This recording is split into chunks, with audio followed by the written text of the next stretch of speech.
하시는 모든 성도님들 예수님의 이름으로 환영하고 축복합니다. 우리 날마다 말씀 따라 부르심 따라 순종하며 살아갈 수 있기를 간절히 소망합니다.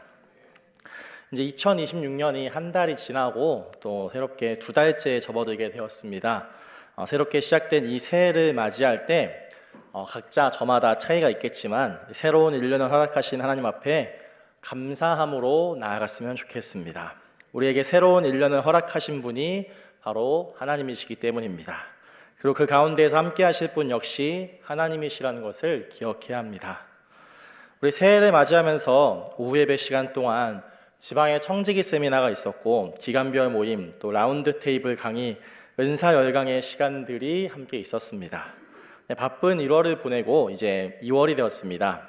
2월은 특별히 다른 때보다도 더 짧은데요. 올해 2월은 중간에 이 설 명절 연휴가 있습니다. 그래서 평소보다도 더 짧게 느껴질 수 있을 겁니다.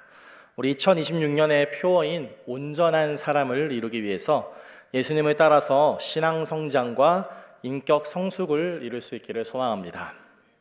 함께 보신 말씀의 제목은 사랑스럽게 더 사랑스럽게입니다. 예수님의 그 모습을 따라서 신앙과 인격에 있어서 성장과 성숙을 이루며 사랑받고 사랑을 나누면서 살아갈 수 있기를 소망합니다. 이 세상에 사랑이 없어도 살아갈 수 있는 사람은 아무도 없을 겁니다.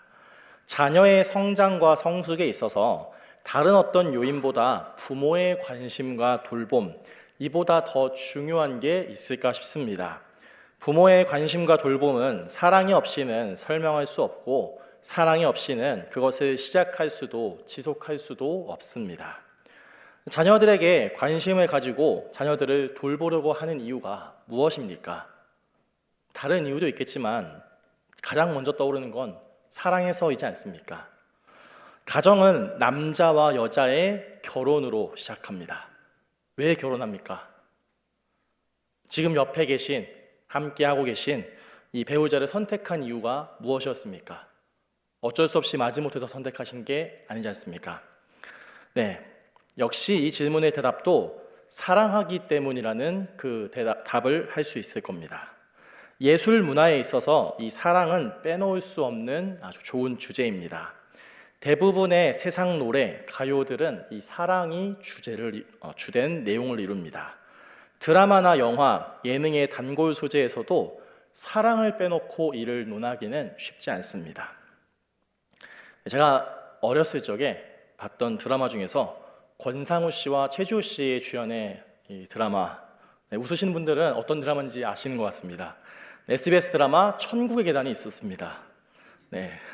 이 드라마에서 기억에 남았던 최고의 명장면, 명대사, 부메랑을 날리면서 사랑은 돌아오는 거야. 죄송합니다. 제가 연기를 잘 못해가지고요. 대중가요에서 이처럼 이 사랑이 차지하는 비중은 아주 큰 편입니다. 인하대학교 한국어문학과 교수이자 대표적인 언어학자인 한성우 교수는 노래의 언어라는 자신의 책에서 한국 대중음악 26,000여 곡의 이 가사들을 분석했는데 65%가 이 가사에 사랑이 들어갔다고 합니다. 이 다른 연구 결과에서도 이와 비슷하거나 더 높게 나타났기에 평균적으로 약 60에서 70% 정도로 나타나게 됩니다. 그렇다면 왜 대중문화는 사랑이 주제인 경우가 많은 겁니까? 제가 대중문화 평론가나 예술계통에 몸을 담은 또는 그 전문적으로 공부한 사람은 아니기 때문에 그거에 대해서 정확하게 자세하게는 알 수 없겠지만 보편적으로 생각해 보자면 성별, 연령, 문화를 초월해서 공감할 수 있는 가장 공통된 감정이 바로 이 사랑이 아닐까 싶습니다. 그리고 사랑에서부터 파생되는 주제도 얼마나 많습니까? 설렘, 열정, 이별, 질투, 그리움, 이러한 감정들이 사랑에서부터 파생돼서 또 다른 이야기를 만들어낼 수 있기에 굉장히 변주가 많고 확장하기에도 아주 좋습니다. 모두가 사랑받고 싶어하고 모두가 사랑을 하고 합니다. 사랑받기를 싫어하는 사람은 세상에 없을 겁니다. 이 사랑의 방법과 표현은 다를 수 있겠지만 사랑받고 싶어하지 않은 사람은 존재하지 않는다는 겁니다. 이 사랑의 방법도 다양하고 종류도 다양한데 그 가운데서 우리는 바른 사랑, 이 옳은 사랑이 무엇인지를 분별하고 그 사랑을 전해야 합니다. 우리가 해야 하는 바른 사랑, 이 옳은 사랑은 어떤 사랑입니까? 예수님께서 우리에게 보여주신 사랑입니다. 이 고대 그리스의 철학자들은 사랑을 네 가지의 형태로 분류했습니다. 가장 먼저는 열정적이고 낭만적인 육체적인 사랑인 에로스입니다. 그리고 깊은 신뢰를 바탕으로 하는 우정의 사랑, 필리아입니다. 그리고 부모와 자녀의 사랑, 자연스러운 가족의 사랑, 스토르게입니다. 마지막으로는 아무런 대가를 기대하지 않는 조건 없는 사랑, 이 사랑을 두고 아가페라고 부릅니다. 하나님께서 우리에게 베푸신 사랑이 바로 이 아가페의 사랑입니다. 마태복음 5장 44절에서 예수님께서는 이렇게 말씀하셨습니다. 너희 원수를 사랑하며 너희를 박해하는 자를 위하여 기도하라고 말씀하셨습니다. 이 아가페의 사랑이 얼마나 놀랍도록 수준 높은 사랑입니까? 순간적인 감정에 치우치는 에로스나 친밀함을 기반으로 하는 필리아, 가족과 혈연을 기반으로 하는 스토르게보다 훨씬 높은 수준의 사랑입니다. 원수가 어떤 사이입니까? 원수가 반갑지 않은 사이, 더 정확하게 하자면 보고 싶지 않은, 원한을 품을 정도로 해를 끼친 존재가 원수이지 않습니까? 근데 예수님께서는 이 원수를 두고 이르기를 그를 사랑하라고 말씀하셨습니다. 박해하는 자, 어려움을 주는 자를 위해서 그들을 위해 기도하라고 말씀하셨습니다. 그러니 이 사랑이 얼마나 초월적이고 놀랍고 엄청난 사랑인 겁니까? 그리고 우리가 결국 최종적으로 추구해야 하는, 나아가야 할 최종 목적지인 줄로 압니다. 예수님께서 먼저 우리를 찾아주셨습니다. 죄를 씻어주셨습니다. 안아주시고 용서하시고 기다려주셨습니다. 예수님의 이 사랑은 일부 몇몇 사람에게만 전해지지 않았습니다. 심지어는 자신을 배척하고 죽음에 이르게 한 자들을 위해서도 그들까지도 품으셨습니다. 누가복음 23장 34절에서 예수님께서는 이렇게 또 말씀하셨습니다. 아버지, 저들을 사하여 주옵소서. 자기들이 하는 것을 알지 못함이라고 예수님께서는 이렇게 말씀하셨습니다. 십자가에서 하신 마지막 7마디의 말씀, 가상칠언 중에 시간 순서상으로 가장 먼저 하셨던 말씀이었습니다. 예수님께서 죽음을 앞둔 그 순간 가운데서도 자신을 십자가에 못 박게 한 이들을 위해서 예수님은 그들을 원망하지 않으시고 그들을 저주하지 않으시고 그들을 위해서 기도하셨다는 겁니다. 하나님 앞에 부르심을 받기까지 우리는 예수님의 모습을 따라 보이는 말과 행동은 물론이고 이 보이지 않는 성품까지도 닮아가야 하는 줄로 압니다. 오늘 우리가 함께 읽은 본문은 예수님의 생애 가운데서 어린 시절, 유년 시절에 관한 기록입니다. 누가복음의 저자인 누가는 다른 복음서의 저자와 다르게 유일하게 이방인이었습니다. 그리고 누가의 직업은 의사였습니다. 신약 성경의 유일한 역사서로 분류되는 사도행전의 저자였습니다. 누가복음은 다른 복음서들과 비교하면 인간의 몸으로 오신 예수님, 예수님의 인성에 대해서 자세하게 기록하였습니다. 예수님의 출생에 관한 기록에 보면 마가와 요한은 이를 생략하였습니다. 마태는 예수님께서 태어났다고만 기록하였을 뿐 어린 시절의 기록은 역시 기록하지 않았습니다. 그런데 누가는 어떻습니까? 예수님의 태어남은 물론이고 어린 시절의 모습까지도 기록하였습니다. 바로 누가복음 2장 후반부가 예수님의 유년 시절에 관한 이 성경의 유일한 기록입니다. 누가복음 2장 40절에서 누가는 예수님에 대해서, 아기 예수님에 대해서 이렇게 표현하였습니다. 아기가 자라며 강하여지고 지혜가 충만하여 하나님의 은혜가 그의 위에 있었다고 이렇게 표현하였습니다. 이 아기가 바로 예수님이지 않습니까? 사람의 몸으로 태어나셨으니 사람의 성장 과정을 거쳐왔습니다. 다른 성경에는 표현하지 않았지만 누가만큼은 예수님의 이 성장 과정에 대해서 분명하고도 자세하게 기록하였습니다. 오늘 본문은 사실 가정의 달, 특히 어린이 주일에 자주 쓰이고는 하는 본문입니다. 여기 계신 분들은 신앙생활을 이제 막 시작하신 분들 정도를 제외하면 이 본문에 대해서 처음 보거나 생소하게 여길 분들은 없을 겁니다. 예수님의 공생의 시작하기 전에도 예수님께서는 성장하고 계셨습니다. 단순히 몸의 성장만이 나타낸 게 아닙니다. 내면과 신앙도 함께 성장하였습니다. 그리고 이 성장을 바탕으로 성숙도 함께 이뤄내셨습니다. 성장은 눈에 보이는 양적인 증가의 상태입니다. 키가 커지는 것, 몸무게가 늘어나는 것, 지식이 많아지는 것 모두 성장에 해당합니다. 이 성숙은 내면적이고 본질의 변화를 나타냅니다. 분별할 수 있고 감정을 다스리고 누군가를 배려하는 일은 성숙의 영역입니다. 성장은 많아지고 커지는 것이라면 성숙은 깊어지는 겁니다. 우리가 예수님의 모습에 따라서 온전한 사람을 이룬다고 할 때는 바로 이 외적인 성장과 내적인 성숙이 함께 이루어지는 것을 일컫습니다. 그래서 온전한 사람을 이루는 일은 신앙 성장과 인격 성숙을 함께 이뤄야 합니다. 믿음의 크기가 더 커져야 합니다. 성장을 해야 합니다. 인격이 더 깊어져야 합니다. 성숙을 이뤄야 합니다. 우리는 신앙과 인격에 있어서 성장과 성숙을 함께 이뤄가면서 온전한 사람으로 자라나가야 합니다. 그런데 예수님께서는 신이라고 하셨는데 신은 완벽한 완전한 존재인데 어떻게 이 신이 성장과 성숙을 이룬 것이냐고 생각할 수 있겠습니다.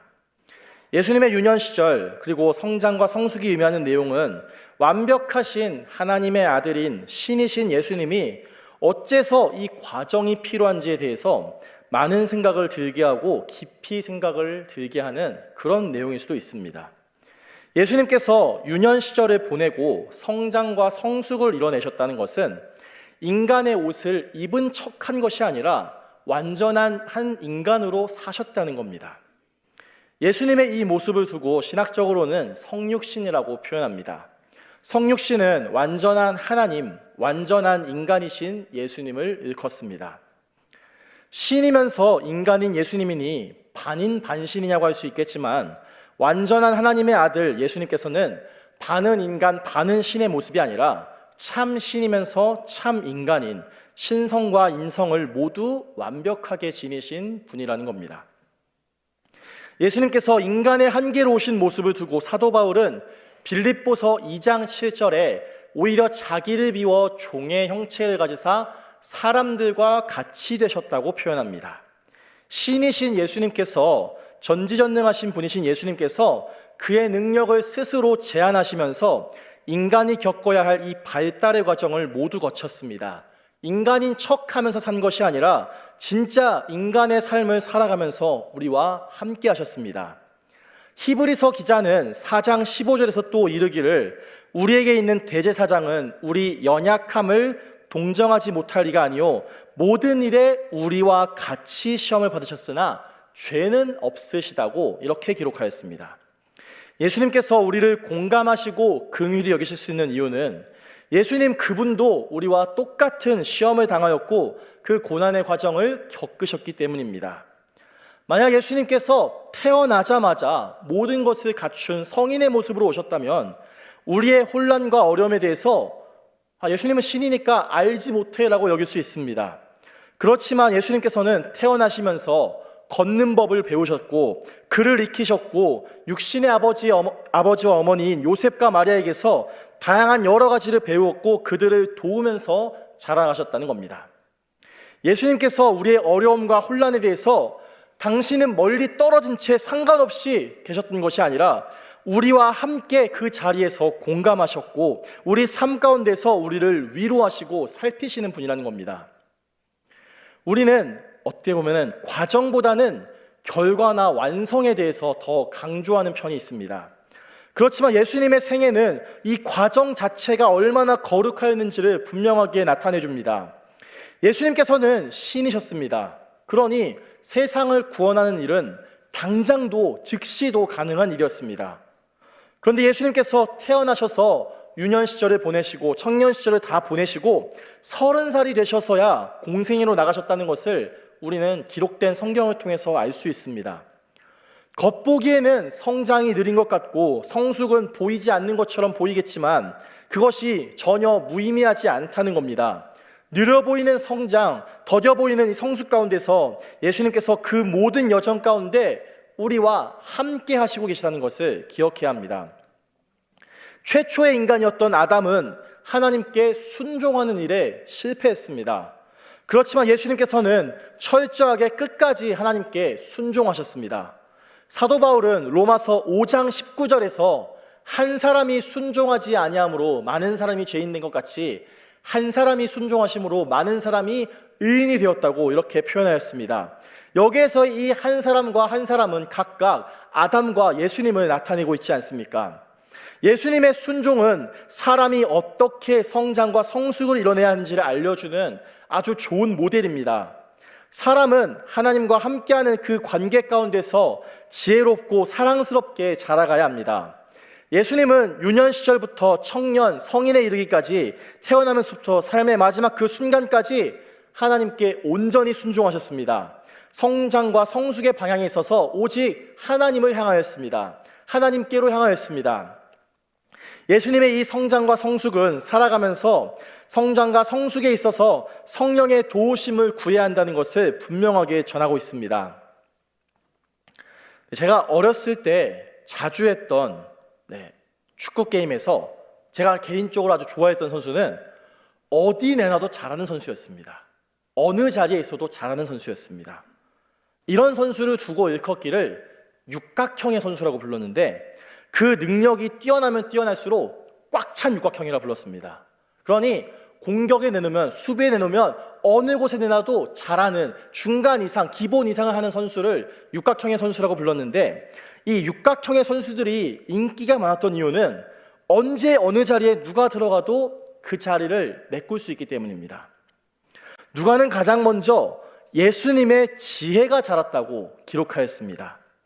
지혜는 하나님의 말씀을 깨닫고 삶에 적용하는 이 분별력을 일컫습니다. 이어서 예수님의 키가 자랐다고 또한 기록합니다. 육체적인 성장을 이뤄서 건강하게 발달하고 삶의 무게를 견뎌낼 수 있는 힘을 얻게 되는 상태입니다. 지혜와 키가 자랐다는 것은 예수님 개인의 성장이었습니다. 지혜와 키가 자라는 것은 누군가의 영향을 주고받을 수 있지만 최종적으로는 이를 이루는 것은 누군가가 해줄 수 없는 영역입니다. 지혜와 키에 이어서 누가는 하나님과의 관계에 대해서 말하고 있습니다. 하나님에게 사랑스러워 하셨다는 것은 하나님과 더 가까워지게 되었다는 것이고 하나님 안에서 바른 정체성을 세우게 되었다는 겁니다. 계속해서 누가는 사람과의 관계에 대해서도 이어서 말합니다.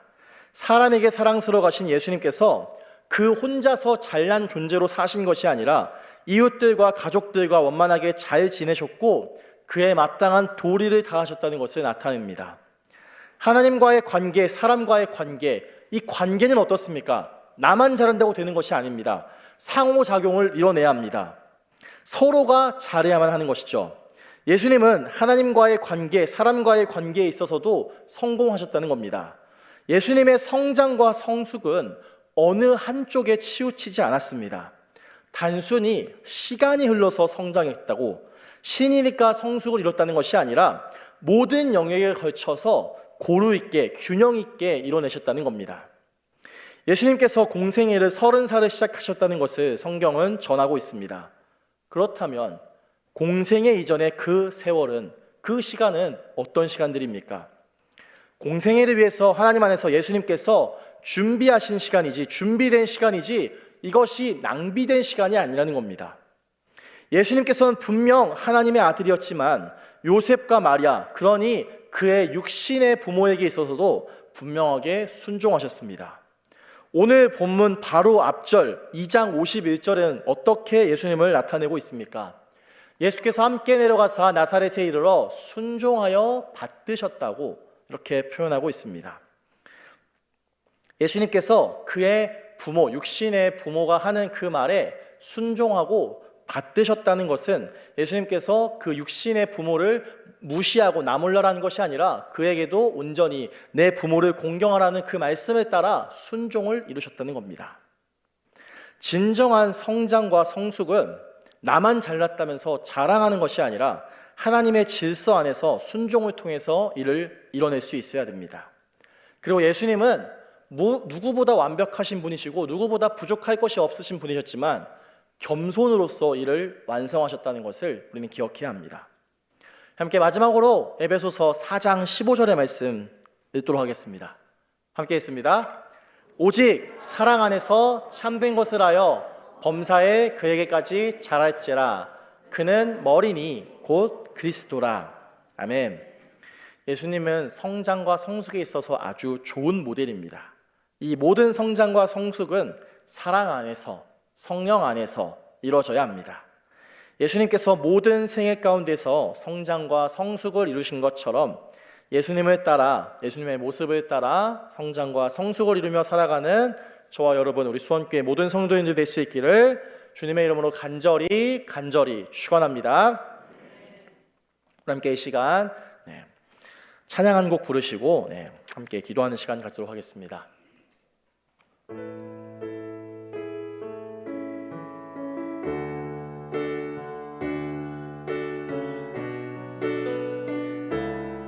예수 닮기를 함께 찬양합니다.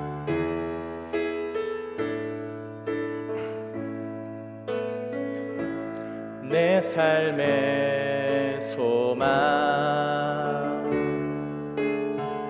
내가 바라는 한 분,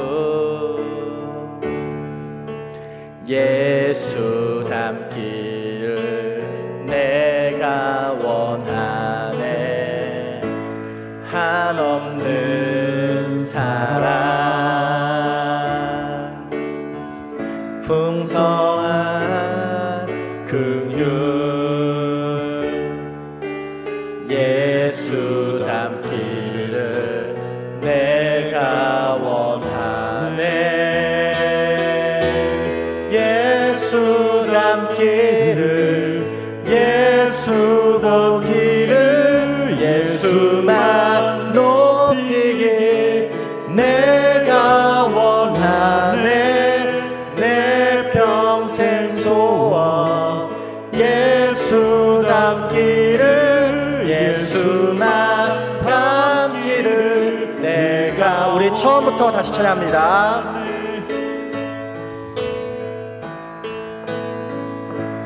내 삶의 소망, 내가 바라는 한 분, 예수 닮기를 내가 원하네. 한없는 사랑, 풍성한 긍휼, 예수 닮기를 내가 원하네. 예수 닮기를, 예수 보기를, 예수만 높이길 내가 원하네. 내 평생 소원, 예수 닮기를, 예수만 닮기를 내가. 예수 닮기를, 예수 닮기를, 예수 보기를, 예수만 높이길 내가 원하네. 내 평생 소원, 예수 닮기를, 예수만 닮기를 내가 원하네. 아멘. 우리 시간 함께 받은 말씀을 기억하면서 또 함께 부른 찬양의 가사를 기억하면서 기도했으면 좋겠습니다. 우리 평생의 소원이 예수님을 닮아가는 것, 예수님을 따라가는 것, 예수님을 바라보는 것 될 수 있기 원합니다. 예수님의 그 신앙을 따라, 예수님의 그 인격을 따라 우리의 신앙과 인격이 성장과 성숙을 이뤄 나아갈 수 있게 하여 주시옵소서. 우리가 온전히 나만 잘났다고 나만 혼자 살아가는 것이 아니라 또 하나님 안에서 또한 이웃들 안에서 사랑을 베풀고 섬기며 살아가는 우리 모두가 될 수 있게 해달라고 이 시간 주님의 이름 간절히 부르시며 함께 기도하겠습니다. 함께 기도하시겠습니다. 주여 살아계신